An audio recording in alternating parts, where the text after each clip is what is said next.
സർവരക്ഷാവതിയായിട്ടും രക്ഷിതാവായിട്ടും രക്ഷകനായിട്ടും തന്നെ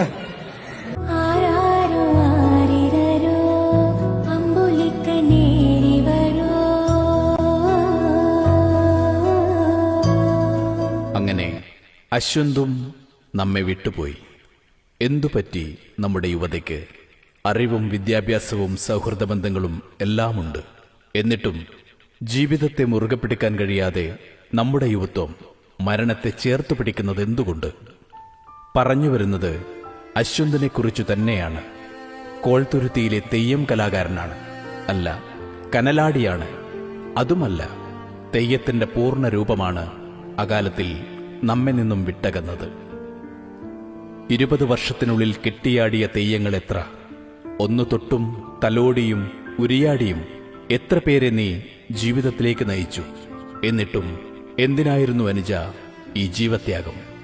കതിവന്നൂർ വീരനായും ഭദ്രകാളിയായും പുലിയൂര് കണ്ണനായും പുതിയ ഭഗവതിയായും കണ്ടനാർക്കേളനായും ബിപ്പിരിയനും കടാങ്കോട്ടും മാക്കമ്മയുടെ പുത്രനായും നീ ഉറഞ്ഞാടിയപ്പോൾ നാം കണ്ടത് തെയ്യക്കോലത്തെ ആയിരുന്നില്ല, മറിച്ച് മന്നപ്പനെയായിരുന്നു, ചാത്തുവിനെയായിരുന്നു. അങ്ങനെ സാക്ഷാൽ ദൈവത്തെയായിരുന്നു. കത്തിയാളുന്ന തീക്കൂനകൾക്കും ഓലച്ചുട്ടുകൾക്കും തൊട്ടുരുമിയുള്ള നിന്റെ ഉറഞ്ഞാട്ടം, വാളും പരിചയും ഉറുമിയുമെടുത്തുള്ള താണ്ഡവം, ഓരോ കളരി അഭ്യാസങ്ങളും തന്റെ ഇടമുള്ള മനസ്സിന് മാത്രമേ സാധിക്കുകയുള്ളൂ. ധീരനായ ഒരു ശരീരത്തിനു മാത്രമേ അതിന് കഴിയൂ. പിന്നെ നിനക്കെന്തു പറ്റി? നിന്റെ മനസ്സെന്തിനു പതറി?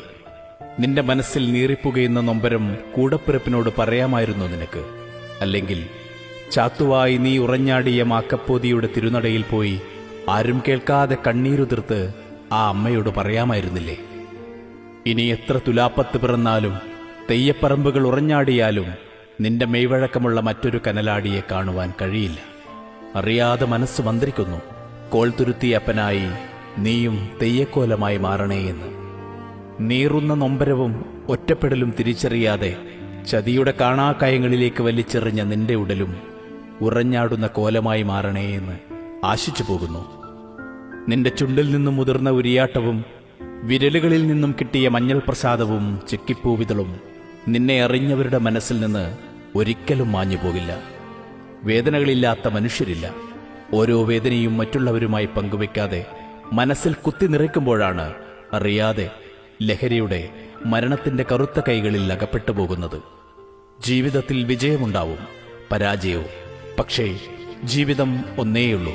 പരാജയമെന്നത് മരണമല്ല, മറിച്ച് മറ്റൊരു വിജയത്തിന്റെ അടിത്തറയാണെന്നറിയേണ്ടതുണ്ട്. പ്രണയം വിരിയാം, കൊഴിയാം. എന്തായാലും വിധിയാണെന്ന് കരുതി ജീവിതത്തെ ചേർത്ത് പിടിക്കുകയാണ് വേണ്ടത്. ജീവിച്ചു കാണിച്ചു കൊടുക്കുകയായിരുന്നു വേണ്ടത്. മറ്റൊരാളുടെ മുന്നിൽ അറുത്തു കളയാനുള്ളതല്ല ആരുടെയും ജന്മവും ജീവിതവും. ഒരാൾ വെറുത്താൽ പോവട്ടെ, ചേർത്ത് പിടിക്കാൻ മറ്റനേകം പേരുണ്ടെന്നോർക്കുക. നമ്മുടെ നന്മയോർത്ത് ഭാവിയോർത്ത് കഴിയുന്ന കൂടപ്പിറപ്പുകൾ അനവധിയുണ്ടെന്നോർക്കണം. പരാജയത്തിന്റെ ഏത് കാണാക്കയങ്ങളിലേക്ക് വലിച്ചെറിയുമ്പോഴും അശ്വന്ത് നമുക്കൊരു പാഠമാവട്ടെ, തെയ്യമാവട്ടെ. ഏത് ചതിയിലും അറുത്തു കളയാനുള്ളതല്ല ജീവിതമെന്ന തിരിച്ചറിവ് നൽകുന്ന ദൈവക്കോലമായി മാറട്ടെ പ്രിയ സഹോദരൻ. ഹേ അനുജ, അശ്വന്ത് കോൾത്തുരുത്തി, അങ്ങ് മരിക്കില്ല. തെയ്യങ്ങളും തെയ്യപ്പറമ്പുകളും ഉള്ളിടത്തോളം കാലം